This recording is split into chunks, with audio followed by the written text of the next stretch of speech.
look, I'm getting these really funny heartbeats. Oh, that's anxiety. Other aspects of lifestyle which may be relevant. Be patient with yourself and just build up gradually. So I just needed to have them work with me. There's a whole bunch of cardiomyopathies. Benefits of doing genetic testing. Take their own heart monitor. There's better types of fat. Try and find a cure for inherited heart muscle diseases.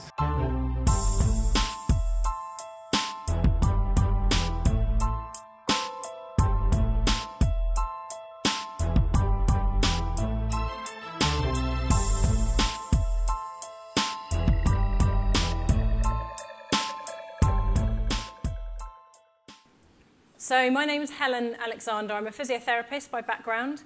I work right in the City of London, not far from here at all.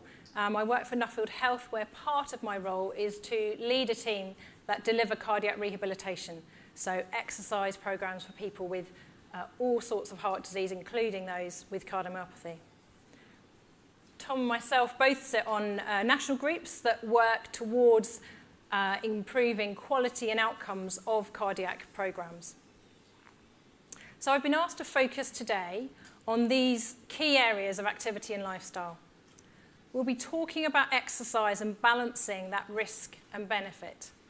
Obviously, we want to try and optimize all the benefits and try and reduce some of the risks. We'll be talking about what the recommendations are based on the type of cardiomyopathy you have, but also some of the general things that we could all be doing to make exercise more safe and beneficial. We'll be talking about cardiac rehab, what it is and how you can get access to it.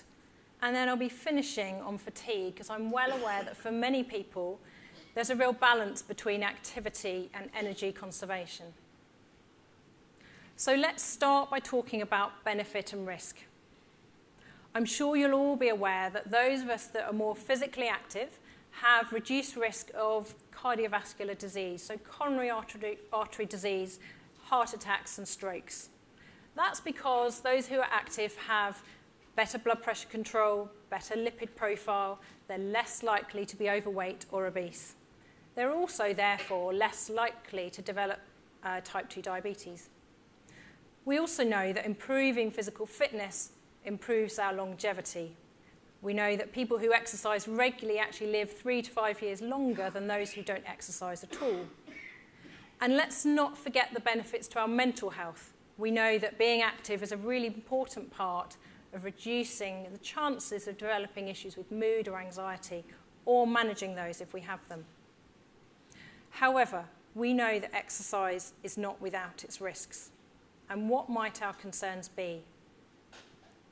For some of us, we could be concerned about the risk of progressing or worsening heart muscle disease we've already got.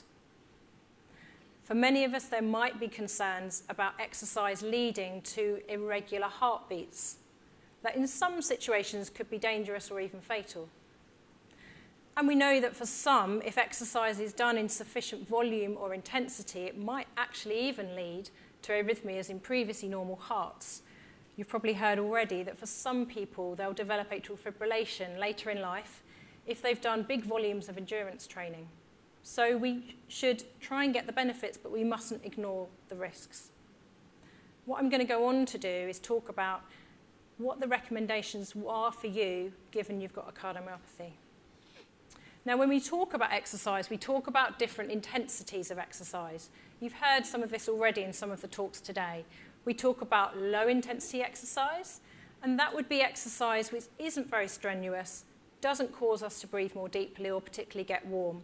And that's mostly our everyday activities of daily living. Then we've got moderate intensity exercise. So that makes us a bit warmer. It might make us a bit breathless, but probably comfortably breathless and able to carry on for a decent length of time. And then we've got vigorous exercise. So that would make us maybe uncomfortably breathless, not quite able to hold a conversation. And you'll see that if we don't achieve much activity at all, we might consider ourselves sedentary. And if we do anything over vigorous, we might call that very vigorous. So we've got those categories. So as I go on in the talk, those are the descriptors of the type of exercise we'll be talking about. Historically, because we've been concerned about the link between cardiomyopathy and dangerous arrhythmias, the recommendations have actually been quite conservative.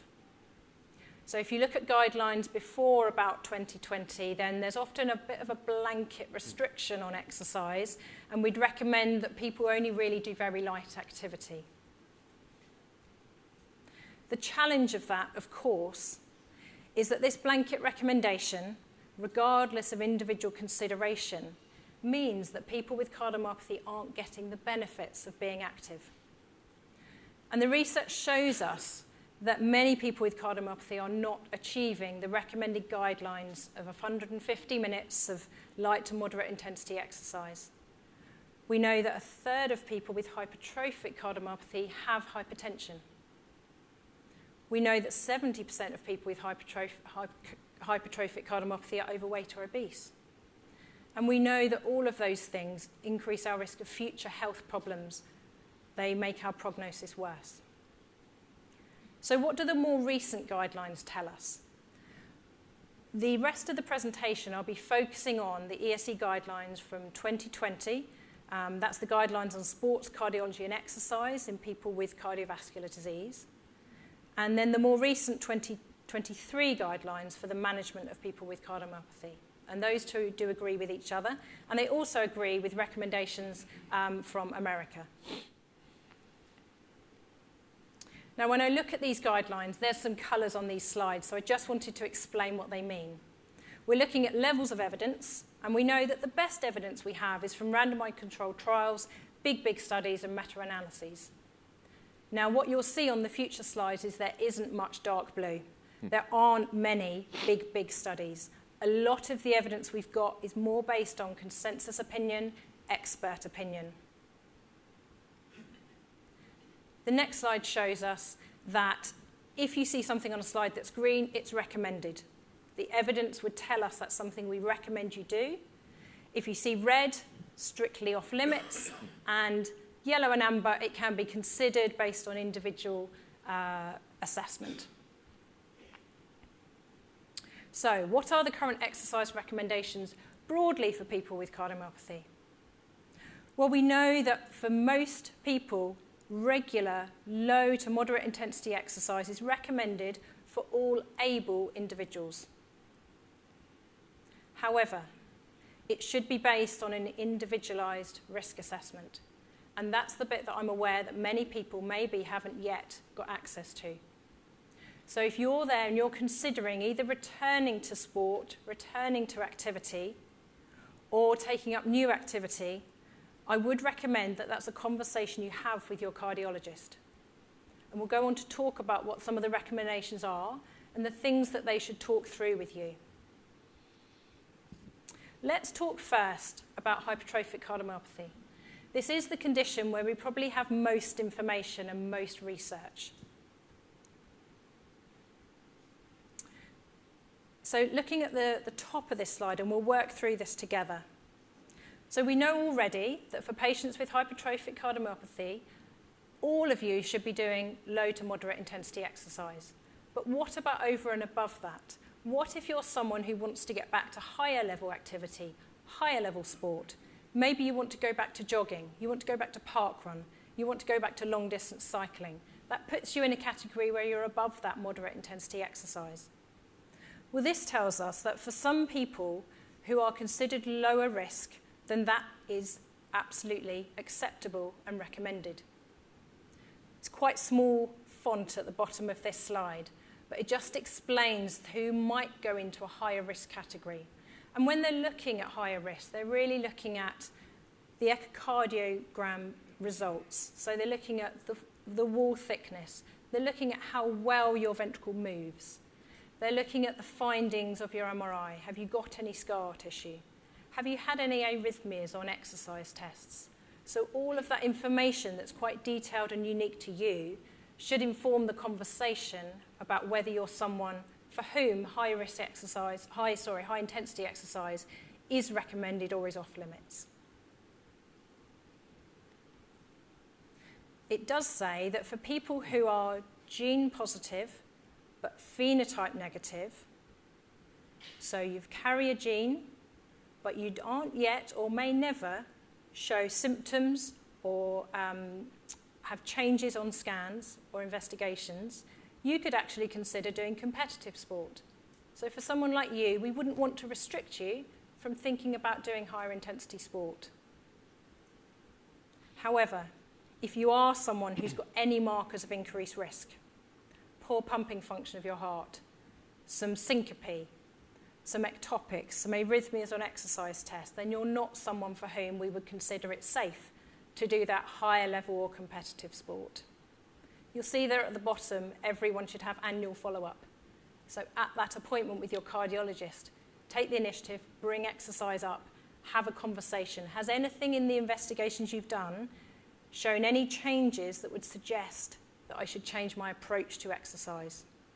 So please do take the initiative and bring up exercise in your consultations. It shouldn't always be about medications only. It should be about exercise and lifestyle as well.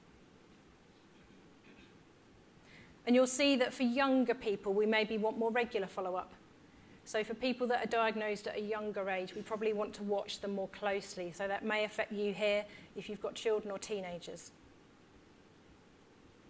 What about dilated cardiomyopathy? I'm pleased to say the talk this morning agreed with what I've got on the slides here, which was great to see. So again, we'll see low to moderate intensity exercise, absolutely safe, regardless of ejection fraction. So even if you're someone who's got quite a low ejection fraction, you can safely do low to moderate intensity exercise, as long as you've not got symptoms on that exercise and as long as you've never had ventricular arrhythmias on exercise. What about higher intensity sport or higher intensity exercise? Again, look at the markers that are increased risk. So you might look down that list and think, I don't tick any of those. If that's the case, then for you, higher intensity exercise could be safe. But if you do tick a couple or more of those, then that's an individual conversation with your cardiologist about benefit and risk. And we know for those with dilated cardiomyopathy, there are some who carry genes that put them at higher risk. And if you're in that category, then higher intensity exercise and competitive sport may not be for you. Again, in this group, annual follow-up. This isn't a one-time decision. This is an ongoing conversation with your team, year on year. Has anything changed? Should I change my approach? Now, for those with arrhythmogenic cardiomyopathy, it's a bit of a different conversation. And the recommendations are generally more conservative and more restrictive, because we know that for some individuals with arrhythmogenic cardiomyopathy, then the progression of the disease can be linked to high volumes or intensities of exercise. So that we know that low intensity exercise is recommended for all, but you'll see the moderate is missing there.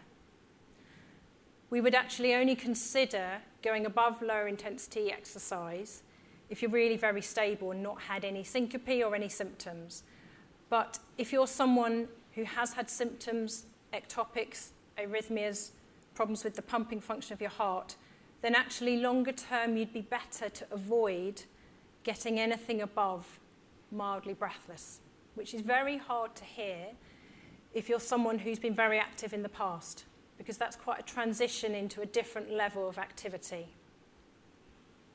But we know that those people who continue bigger volumes of exercise or higher intensity exercise above a brisk walk can lead to a situation where they get an increase in their arrhythmias, they get progression of their muscle disease, or if they've got an implanted device, they start to get it firing appropriately more often, which of course is appropriate but not pleasant for them and can be very challenging. So I would suggest if you've got arrhythmic cardiomyopathy, it's a conversation with your cardiologist, but the recommendations are, on current evidence, that you avoid moderate and high intensity exercise. You'll see there the regular follow-up, and again, for younger individuals, possibly more frequent follow-up as well. So how can we make exercise safer overall? Regardless of your cardiomyopathy, there are some very simple things you can do when you're active to reduce your risk of arrhythmias, to reduce your risk of symptoms or feeling unwell when you exercise. Some of them are quite basic, but they're often missed. So when I work with people, I teach them about the benefits of warming up going into your activity gradually. Let your body get used to increasing the intensity. When we exercise, our body releases adrenaline. That's a normal response. So what adrenaline does is pick up our heart rate and pick up the contractility of our heart muscle to respond to that increased demand from our muscles. So if you warm up, if you start whatever activity you're doing very gradually, then that response happens more slowly and more effectively. You're therefore less likely to get rhythm problems, and the exercise itself will feel more comfortable and more manageable. Make it proportional to how long you're going to exercise for. So if you're going for a 15-minute walk, and that's the most you're going to walk, you'll probably warm up within 5 minutes. If you're going for a 45-minute jog, you'll need a bit longer to warm up. So make it proportional. Probably even more important is cooling down. All that adrenaline our body has released is circulating in our bloodstream. If we stop suddenly, that adrenaline almost doesn't know where to go, and it can really irritate the heart muscle, and that's what can cause arrhythmias at the end of exercise. So if you bring the pace down gradually, keeping your feet moving, then your muscles in your legs are pumping the blood back up to your head, back up to your heart, allowing the heart rate and blood pressure to come down much more gradually. So you're much less likely to get cardiac symptoms when you exercise if you keep your feet moving till you've caught your breath. And I don't tend to put strict time limits on it because the amount of time it takes you to cool down will be very individualised for each of you. But if you have a rule of thumb that you keep your feet moving, walking around, until you've completely caught your breath, then I guarantee you're less likely to have any heart problems at the end of exercise. And you'll see there, just start low, go slow. That's talking about intensity of exercise. So if you're new to exercise, start with low intensity, start with low volumes. Be patient with yourself and just build up gradually. That will allow your fitness to naturally increase over a period of weeks, and that's a much more sensible approach than diving into exercise and pushing too hard too soon. Also, only change one thing at a time. So there's different ways in which we sort of categorize exercise, but maybe don't change how long you're exercising for as well as the pace at which you exercise. Change one first, nudge up the others gradually. Avoid breath holding when lifting. We've all seen power lifters who hold their breath as they lift, and that's because physically it does actually enable people to lift more. But the problem with holding our breath when we lift is our blood pressure can momentarily get splintered a bit higher, and the sort of normal hemodynamic responses that might be a bit altered by the medication we're on often aren't as responsive. So breathe out with the effort of lifting. If you can lift something, whether it be a kettlebell or a shopping bag, something really heavy, if you can lift it and breathe away, then it's probably okay. I had a gentleman who was quite cautious in my class and wouldn't lift very heavy weights. And then he told me at the weekend where he lifted his washing machine from the car boot into the house. So it doesn't just apply to the gym, does it? Everyday activities. If you can lift something and breathe away at the same time, it's not too heavy for you. If you're having to splint and hold your breath, what you're lifting is probably too heavy for you to lift safely. And obviously exercising when we're not well, avoid that. So if you're not feeling well, tired, breathless, swollen ankles, chest discomfort, those are not the days to be doing exercise. Get advice first. What sort of things should we be cautious about? So they're not on my absolute no list, but they're things I caution people about. So sudden changes in body position. You'll know if you're someone who, when they stand up from the chair, get a bit lightheaded. Yeah, that's often because the medications we're on naturally keep our blood pressure quite low. So the same goes when you're exercising. If you can avoid moving from floor-based exercise into standing very quickly, then that's probably safer. You're better, if you're in a class, to do all of your exercises on the floor together. Probably do it first or do it last, and then everything else in standing. But these sudden changes of body position can be really challenging for our blood pressure, particularly if our blood pressure is naturally quite low. And then sudden intense sprints, we try and avoid that if we can. Because again, you haven't got the warm-up, you haven't got the cool-down, your body's having to respond very, very quickly, and that can be quite dangerous. So try and avoid those sudden sprints. And then hot weather, not something I have to discuss today. If this was a summer conference, I'd have lots of questions about hot weather. If the weather's warm, exercise in the coolest parts of the day. extra hydration. Even if you're on fluid restriction, if you're exercising that you sweat, you probably need to take on a bit of extra water. But if you can avoid it, then you'll avoid some of the risks. For more information on exercise and cardiomyopathy, of course, go to the cardiomyopathy website. There's a great fact sheet. You can scan this QR code if you want to. There's some excellent information on there. Cardiac rehabilitation. So Tom and I would advocate that everyone here gets access to cardiac rehabilitation. Cardiac rehabilitation is a holistic program to support you with not just exercise, but all areas of lifestyle change and the psychological management and recovery from having a new diagnosis, an event, a procedure. In the UK, we typically find that it's those with coronary artery disease who have had strokes, heart attacks, bypass grafts who get the best access to cardiac rehabilitation. We know, unfortunately, that only 8% of people with a diagnosis of heart failure get good, timely access to cardiac rehab. We've got a lot of work to do to increase access to rehab. But for those of you that have had an implanted device, you should all get referred to cardiac rehabilitation. For those of you with a diagnosis of heart failure, you should all get referred, or you can self-refer into rehabilitation. But I'm well aware it's a bit of a postcode service. There are some areas of the UK where you get excellent access. There are others where it's less so. But you can self-refer. This QR code links to a website where you can put your postcode in and find out your most local rehabilitation program. So I would suggest you self-refer, you ask your healthcare professional to refer, and I would hope going forwards that we add cardiomyopathy to the list of people that are eligible to get access to support. I'm going to finish by briefly talking about fatigue. I'm sure if I ask for hands up, and I won't, that many of you would say that on some or all days of the week you have issues with fatigue. And what would people say about fatigue? How would they describe it? Well, it's quite difficult to describe, isn't it? But for many people, it will be a feeling of complete exhaustion, some or most of the time. You'll be feeling very tired, either mentally or physically. And we know there are many other reasons why you might feel fatigue. You may have long-term lung conditions. You may be recovering from COVID. You may have chronic fatigue syndrome. You may have multiple health conditions along with your heart that could be causing fatigue. And it's incredibly challenging to manage.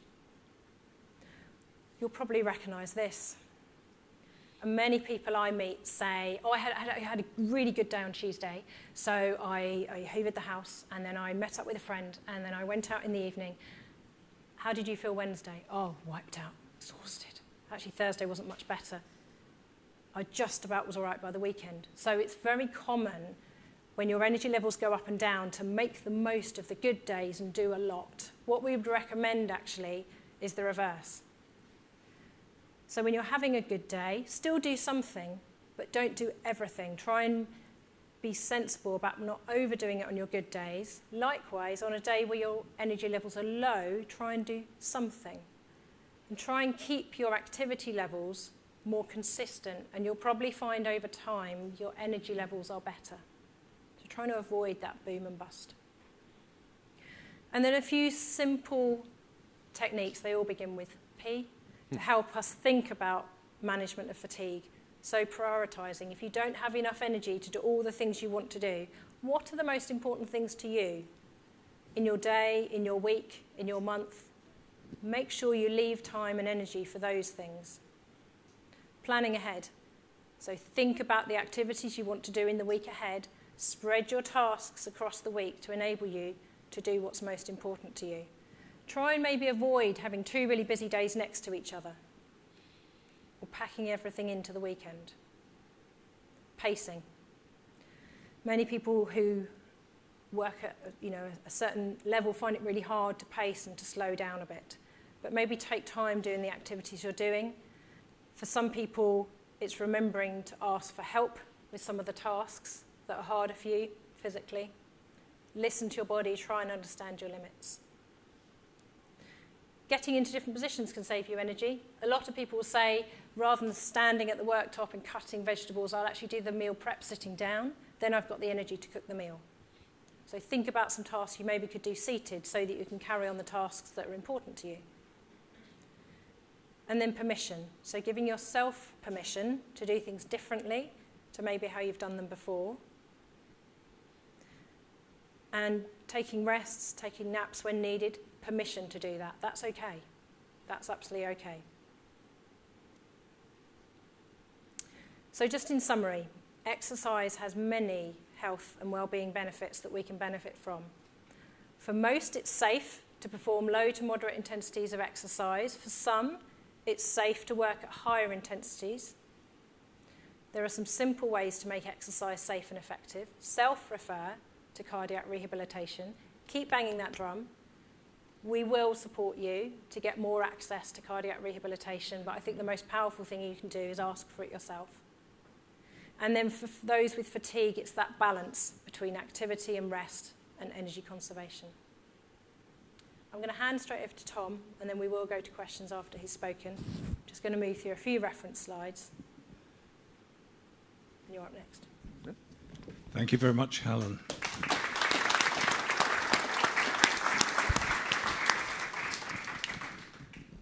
Right, so as always, the dietitian is after lunch, so you now automatically feel a bit judged about what you may have eaten. Those lovely little pots of apple crumble that we were reminded to have an extra one of. Fantastic. So my background is in nutrition and dietetics, and I work at Edge Hill University, where I lecture on the nutrition programs there as well.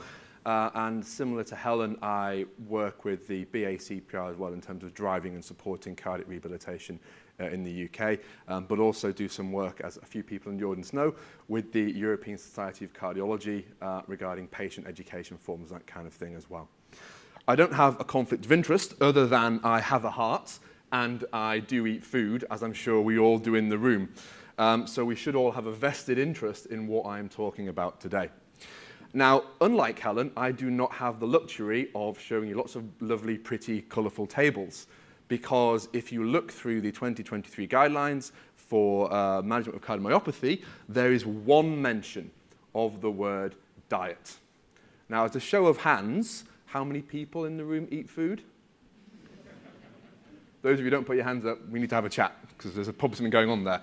And this is something we see time and time again in guidelines for cardiovascular disease. There is a massive underappreciation of the power and the role of nutrition, both from a physical point of view, from a cardiac function, but also from a psychological, mental well-being perspective as well. Because food and meal times are so important for us as individuals, and I think as our society has changed, we have kind of lost sight of the value of sitting down, eating and speaking to one another at these particular times. We all probably know that maybe when you come home from work, it's easy to sit in front of the TV, watch a bit of Netflix, rather than engage and talk with our loved ones as well, okay? So diet has a really important role to play, and we have one table, at least one table. It's not very pretty, so sorry, Helen. It's just grey. And the topic of diet, alcohol use, and weight, the general guidance, as you can see there, is that patients should be encouraged to maintain a recommended body mass index, avoid dehydration, excess alcohol intake, and drug consumption. Now, I am 99.99% certain that we consume more things, hopefully, than alcohol and drugs.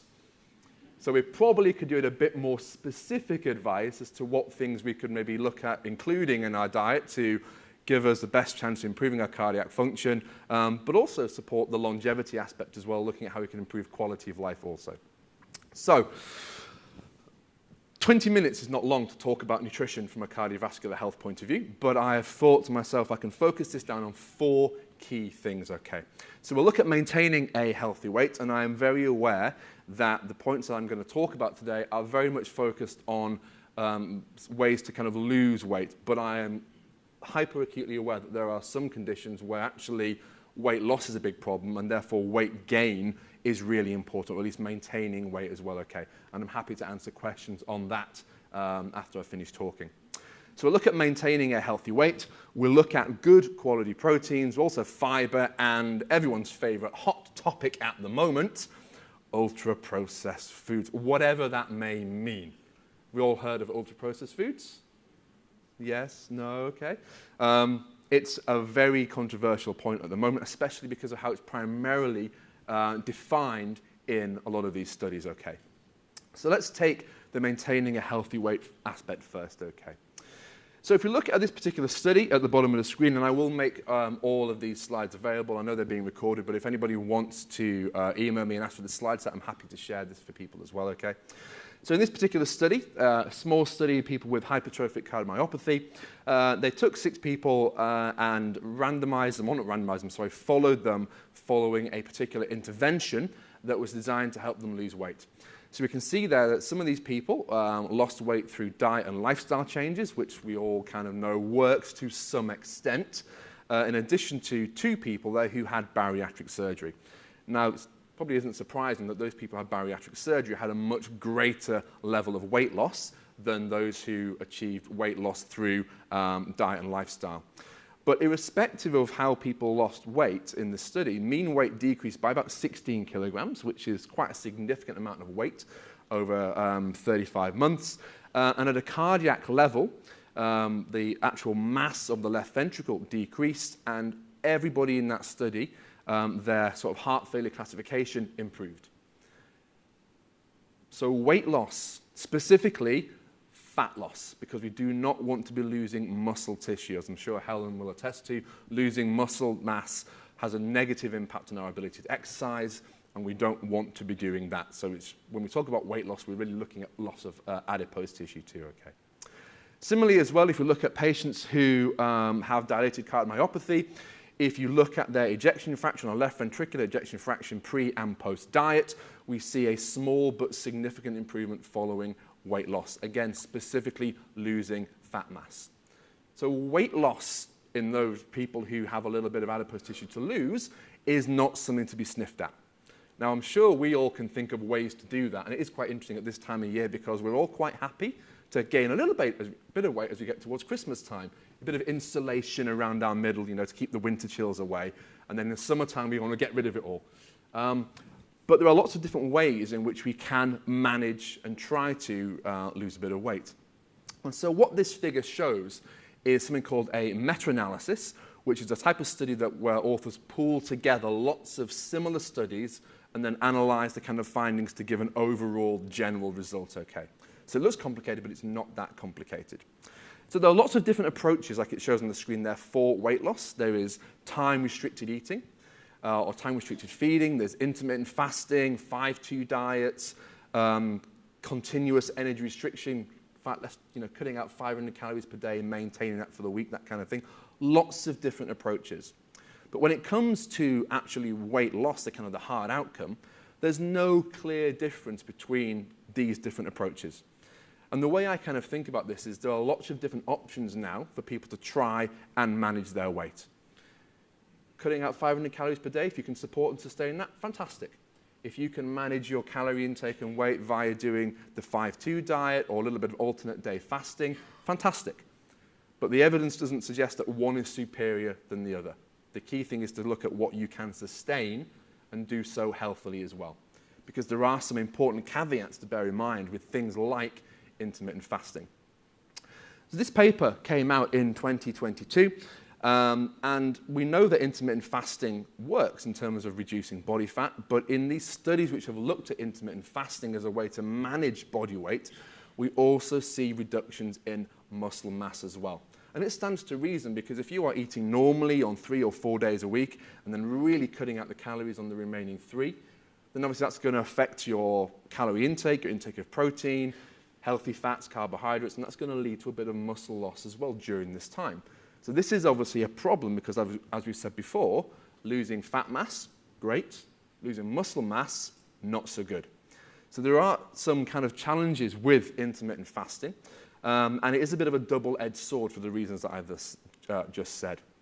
So it can compromise muscle growth, and it would, like it says there, seem suboptimal because it has the potential to compromise net increases in muscle protein synthesis.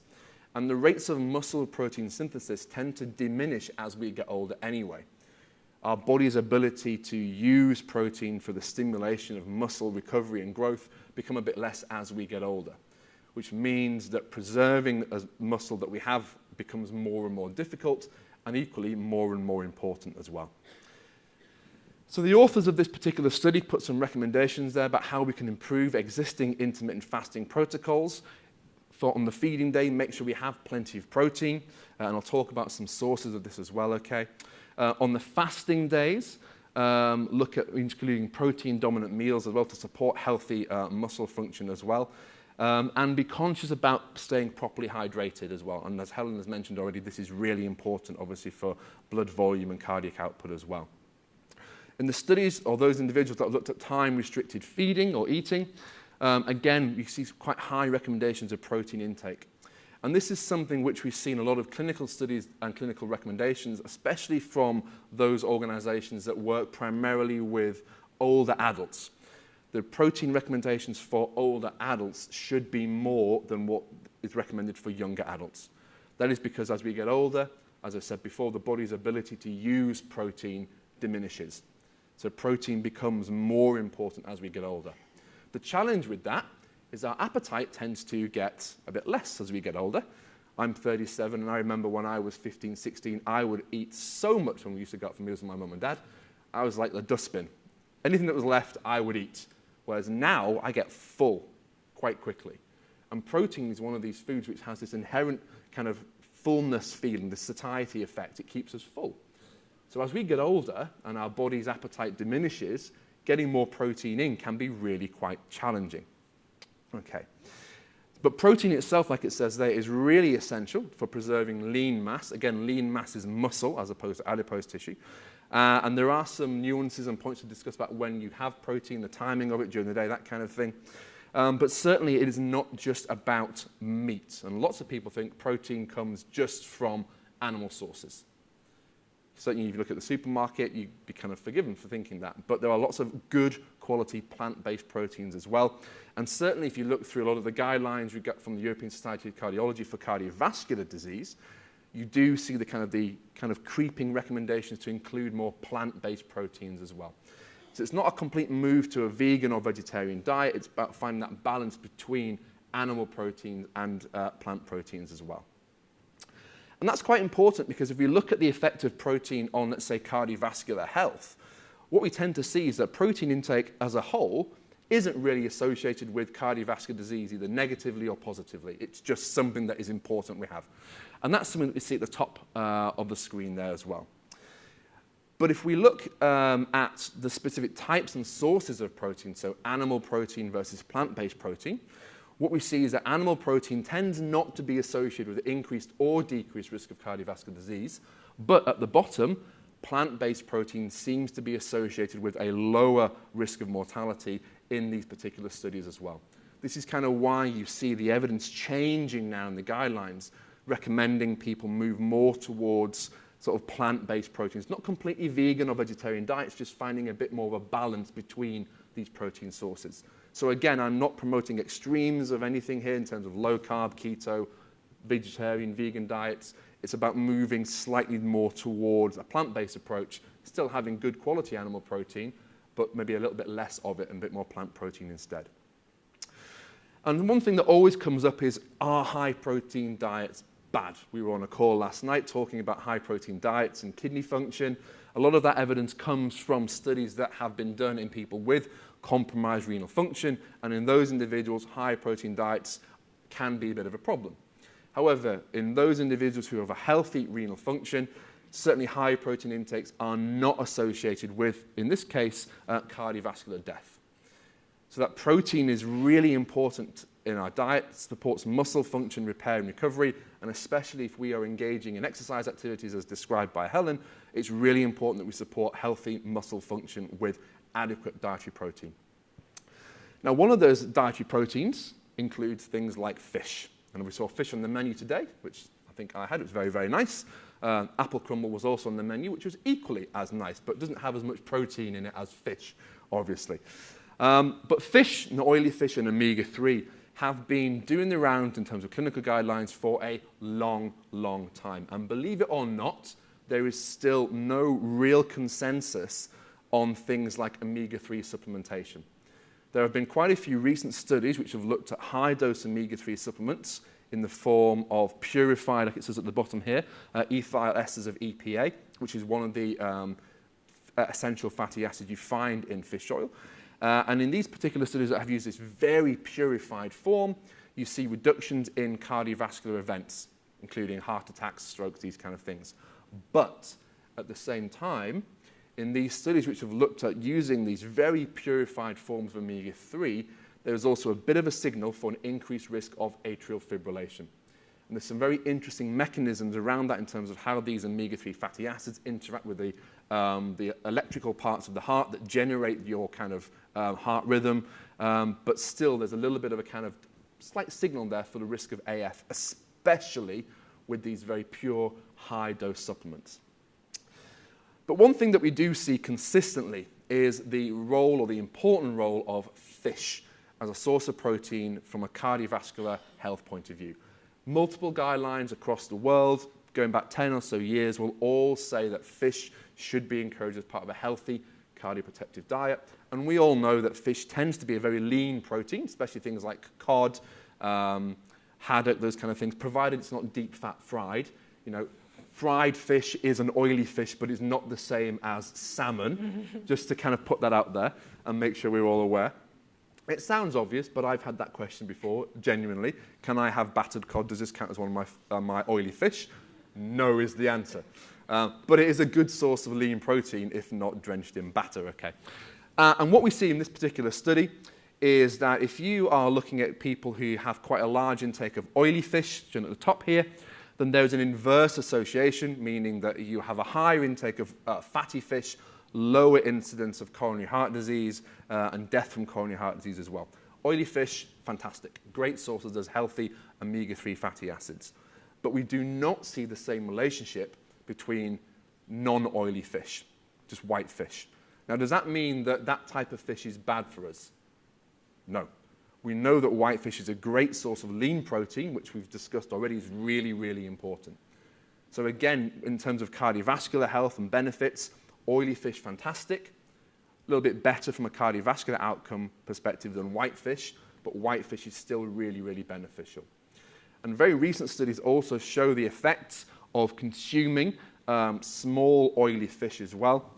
And I've never heard the expression small fish before, but this is things like anchovies, sardines, these types of things okay as well. And in this particular study, those people who had high intakes of these small oily fish had a lower 10 and 20-year cardiovascular disease risk. So oily fish appears to be really beneficial from a cardiovascular health point of view. It doesn't have to be salmon, because if I asked you all to name an oily fish, a large number of you would go salmon. Salmon's expensive, especially if you buy fresh salmon. Mackerel, sardines, pilchards, all oily fish. Fresh mackerel contains more omega-3 than fresh salmon and is cheaper. So have a little bit of an explore around oily fish, because it is expensive and we are in a bit of an issue in terms of food affordability. Tinned sardines, tinned mackerel. Tinned mackerel has more omega-3 in it than fresh salmon. But it's tinned. It's processed food. And we'll come on to that in a few slides' time. Some of you are shaking your heads already. You know what's coming, which I like, which is good. So protein's important. Lean sources of protein, including animal and plant sources, are really good. And make sure we have plenty of oily fish in our diet as well. The other aspect to consider from a health point of view is fibre. And I think fibre is one of the most, well, it is one of the most under-consumed nutrients and underappreciated. Unless you are following a vegan or vegetarian diet, it is very unlikely that you are going to be meeting the fibre recommendations in the UK, which is 30 grams per day. That is like a box of Weetabix or bran flakes, as well as the cardboard box. It is a lot of fibre, and if I was to describe the colour of this diet, it would be beige. Okay? But fibre is really important from a gut health point of view. Whenever I talk about fibre, I hear my mum saying, keep your bowels regular. Yeah, it's good for gut health. But we also know from lots of studies that show that if you have a higher fibre intake from vegetables and cereals, then you have a lower risk of cardiovascular mortality, lower risk of cancer, type 2 diabetes, all these things associated with cardiometabolic health. And this is what this study shows. You can see this kind of downward line, which shows that as fibre intake increases during the day, the risk for all-cause mortality decreases as well. So we have prospective data from this from big cohorts, and we have short randomized controlled trials that show if you give people more fibre, it tends to help manage calorie intake, is associated with lower BMI, these kind of things as well. And fibre isn't one of these things you can just add into your diet to improve the overall cardioprotectiveness of it. A bit like olive oil. You can change nothing in your diet and have a little bit of olive oil on something. You know, you can go and have a great big muffin from somewhere, bit of olive oil on top, it's a cardioprotective muffin. Happy days, yeah? Whereas if you want to get more fibre in, it means you have to change a lot of other factors that you eat as well. So it means probably having more fruits and vegetables, more whole grains. That itself will have a massive impact on cardiovascular risk and quality of life as well, okay? And we also can look at the other studies which have seen these reductions in total cholesterol, LDL, triglycerides, blood pressure as well, okay? Quite small numbers, and going back to what Helen mentioned at the beginning in terms of the quality of evidence, if you look at the far right column there, it is quite low quality. And I will hold my hands up and say nutrition, we do have a bit of a problem in terms of study size and the quality of evidence. But that doesn't mean we should ignore these results. The study designed well, small numbers, that still gives us an indication as to maybe what we might want to try and improve with our diet, okay, as well. So the available data, like it says here, indicate that increasing fibre intakes does improve total and LDL cholesterol, brings down blood pressure, blood glucose, and helps improve body weight as well. Primarily because fibre tends not to have many calories, and you have more fibre in your diet, you reduce your calorie intake, helps with a bit of weight loss as well. So fibre is a really important nutrient that no one gets anywhere near their recommended values of, okay. The one group that does, however, is the slightly older generation, which is very interesting. I think almost like a kind of a history of meat and two veg approach tends to carry, you know, people into the kind of the higher fibre intake. But definitely a problem with younger individuals. And lastly, the point to discuss is a very topical one of ultra-processed foods. Now this again, if you look back over the last 5 or so years, you won't see a conversation or anything in the literature about ultra-processed foods. You'll hear the phrase processed foods, but not the word ultra-processed. This is very much a new, recent thing, okay? And one of the scoring systems for characterizing ultra-processed foods is something called the NOVA classification, the N-O-V-A classification. And the NOVA classification has 4 groups associated with the level of processing. Group 1, on the left of the screen, unprocessed or minimally processed foods, whole fruits, vegetables, these kind of thing, okay, fresh fish, milk, that kind of thing.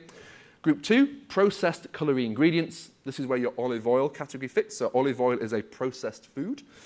You then have processed foods in group 3, so breads, wine, tinned fish, cheese, sliced meats, that kind of thing. And then finally, group 4, which is the ultra-processed category. This category includes basically all the nice things in life, unfortunately. Ice cream, crisps, pizza, fizzy drinks, sweets, but also things like whey protein and baby formula. And I've said that deliberately because you can hopefully automatically see a slight problem with this classification system. Is that if we have a category that includes things like ice cream and pizza as well as whey protein and infant formula is ultra-processed foods by this definition. Yet there are millions of babies across the world, if not UK, who do quite well on infant formula. So really we have a slight issue in terms of how we identify and define processed foods. This classification system by NOVA is very heavily focused on the impact of processing. Whereas what I think we need to do is take a step back from that and look at the foods themselves and look at what outcomes they are associated with. The processing is a kind of a separate food sciencey issue. And when we look at a very recent study from 2023, a few weeks old, what we see is that there was a positive association between ultra-processed foods intake and the risk of non-communicable diseases like type 2 diabetes, cardiovascular disease, and cancer. The big 3 which kind of really tick the boxes in terms of non-communicable disease in the Western world. We also see that it was associated with an increased risk of multimorbidity of cancer and cardiometabolic diseases. And you might be thinking, well, Tom, you just said that ultra-processed foods, there's a bit of a problem here in terms of the definition. And I agree with you, and the authors also agree, because they then looked at the types of ultra-processed foods as well. And we have this little figure down here at the bottom, which shows that total ultra-processed foods was associated with increased risk for all these kind of cardiometabolic diseases, but it was not the same across all the board. And we can see here that there are some of these categories, such as ultra-processed breads and cereals, which are actually associated with a lower risk of the primary outcome. So basically, when we hear people talking about ultra-processed foods being bad, it is not as clear-cut as they are suggesting. There's a little bit of an agenda going on at the moment, especially in the media, regarding ultra-processed foods. And I have seen many people make quite expensive changes to their diet based on what they've seen or heard online, and it's simply not true. So we need to approach this definition with a little bit of cynicism, I think, and ultimately look at, well, bread is an ultra-processed food, but it's bread. If we look at bread as a whole and its outcomes associated with cardiometabolic disease, you don't see the increased risk. So the problem is how we define, I think, some of these foods as well. So as a summary and take-home messages, we know that a bit of weight loss, specifically fat mass, can be really, really beneficial, improving cardiac function, quality of life as well. And there are lots of different approaches for this strategy. Protein, as I've talked about and we've kind of discussed, is really important as a nutrient for supporting muscle growth and function, especially as we get older, okay? It's important that we find this balance between animal and plant sources of protein too, okay, for optimum cardiovascular health. Quite short one there. Fibre is great. Fibre is brilliant. If you do one thing this weekend, have a bit more broccoli on your tea, a bit more fibre. And ultimately remember that not all processed foods are bad. Tinned sardines, tinned salmon, tinned tuna are processed foods, but actually are quite important in terms of sources of protein from a cardiovascular health point of view. In the same way that tinned peas, tinned carrots in water are processed foods. If you've got a bit of a tight budget, or you don't have facilities to cook or store fresh things, there is nothing wrong with buying frozen or tinned alternatives. The amount of tinned sardines that I have in my office at work is outstanding, and it stinks every time I have my lunch. But they're cheap, they're affordable, and it's an easy way to kind of have this really useful cardioprotective oily fish. So don't be put off by the hype that we hear about ultra-processed foods. Thank you very much.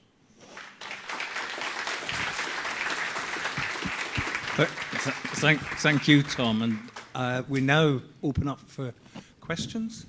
And if we have one here, my colleague will get a mic at the back, and then we'll...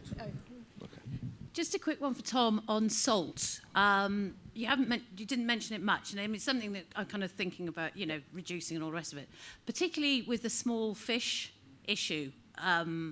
Just thoughts on that, really. Yes, so salt is a really important driver of blood pressure as well, and we know in heart failure guidelines there is this kind of recommendation to look at not blanket restrictions regarding salt and fluid. It tends to be the case of restricting salt and fluid if there's a need to do it. Certainly, I would say be mindful of salt. Not all of these tinned fish that use the example are high in salt, and again, it's just a case of looking at those and maybe looking for the ones that are slightly lower. But central to the salt issue and other aspects regarding nutrition is actually looking at food labels, because it's really important that we kind of understand what food labels show and not necessarily be put off by things that are in red. So salt will have the red, green, or amber. If it's high, it'll have a red little sticker for it as well.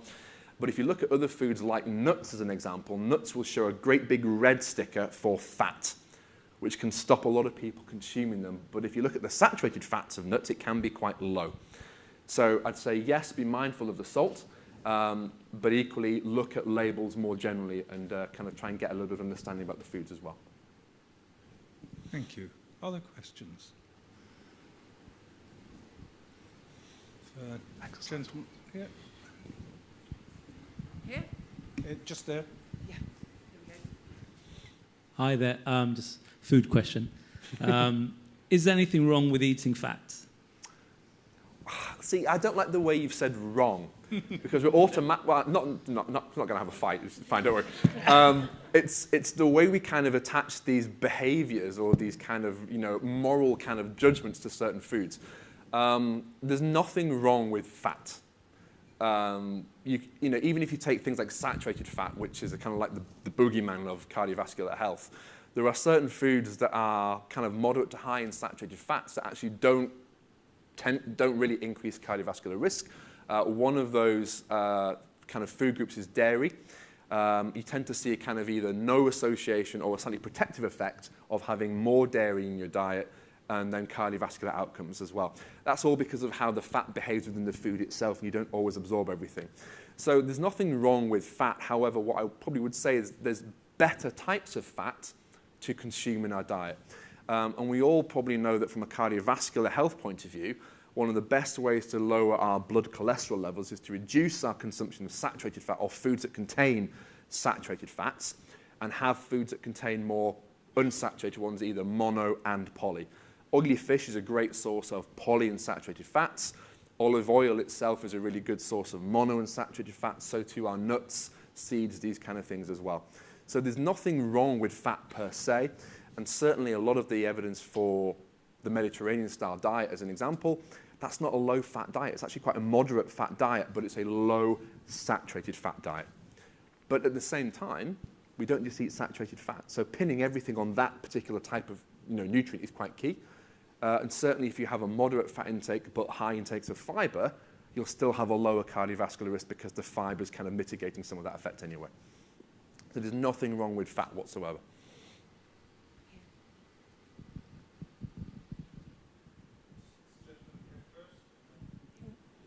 This is a question for Helen. You said people with ARVC who've done a lot of exercise in the past, it can be very hard to hear that they can't exercise, and that would be my case because I've got a background in very high-level sport. But my cardiologist has persuaded me that all I'm allowed to do is walk at a moderate pace, so that's what I'm doing, heart-controlled with a monitor on the whole time. But on your slide, you've got that 150 minutes, which is 5 30-minute walks. Provided I'm keeping the intensity down, is it all right to increase the duration? It's a very good question. And the research would show that you'll fall into the lowest risk of progression of your disease and further arrhythmias if you can stay within the 150 minutes. I know. Not a message you want to hear, because we know it's not just about intensity, it's about volume of exercise. There will be days where you do more. I'm not saying don't ever go over 30 minutes a day. There will be moments where you do more, there'll be weeks where you're more active. But in general, if people with arrhythmogenic cardiomyopathy can keep their volumes within 150 minutes per week, and you can keep the intensity at moderate walking but no more, then you put yourself in the lowest possible risk. But it's shared decision making. For some people, the mental health benefits of doing more exercise will be so important to them that they'll take the chance of having slightly further progression of their disease, because for them it's so important. So I never tell anyone don't do, I never put absolute limits on things. It's a shared decision, and it's an informed choice about the levels of activity you continue to do. Thank you. I have a food question. So I've started taking in the morning goat kafir, and apparently it's quite good fermented foods for gut health and your immunity to various things. In your opinion, is it worth it? Because it tastes really nasty. I thought she was going to say nice. She said nasty. Yeah, I mean, that's made my answer quite easy, because I could just say no, and then you'll think, this is fantastic. No, there is quite a lot of evidence for fermented products, pro and prebiotics, these kind of things, for improving gut health. So if you are taking it for a specific reason, for, let's say, a digestive one, and you're seeing improvements with it, certainly continue with it. It's not going to do any harm from a cardiovascular health point of view. If you can get over the taste, fantastic. But it's certainly, from a digestive health perspective, there is evidence that these types of foods are quite good. From a cardiovascular aspect angle, there are some studies which do kind of suggest that these types of foods can be quite good for blood pressure, body weight, these kind of outcomes. So if you can keep on taking it and you're not having any negative aspects to it, I would say keep going with it, provided you actually enjoy it. So I'd kind of go back to you and say, if you don't enjoy doing something, then, and it's not giving you a huge benefit, then, and this is kind of where I think, you know, food becomes more than just what it can do for our bodies, but it's actually something that we actually have to enjoy doing. And it's like, you know, if you get told that you need to kind of lose a bit of weight and you put on this really intensive, restrictive diet, yeah, you might lose a load of weight, but you'll be miserable. And you've got to find that middle ground with things like food and exercise as well, is that there are recommendations, but then there's the real world of how people actually live their lives.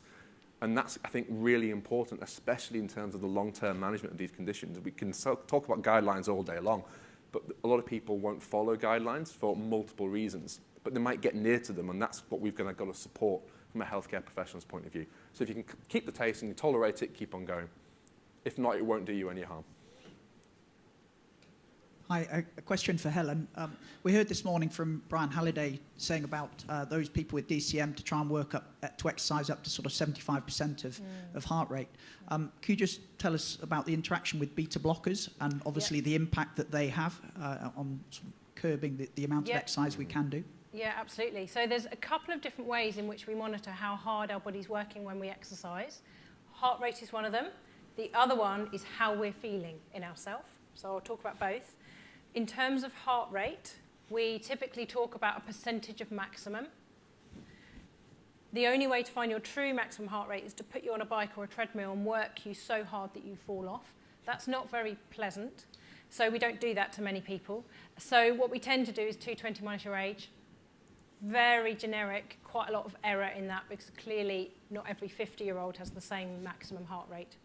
But yes, he's right. So we would recommend that for most individuals, we're working moderate intensity, 40 to 70% of your heart rate reserve. Now, your heart rate reserve takes into account your resting heart rate, your age, and whether you're on beta blockers or not. So it's much more accurate than just a percentage of maximum. For most people taking a beta blocker, it will drop their resting and exercising heart rate by 20 to 30 beats.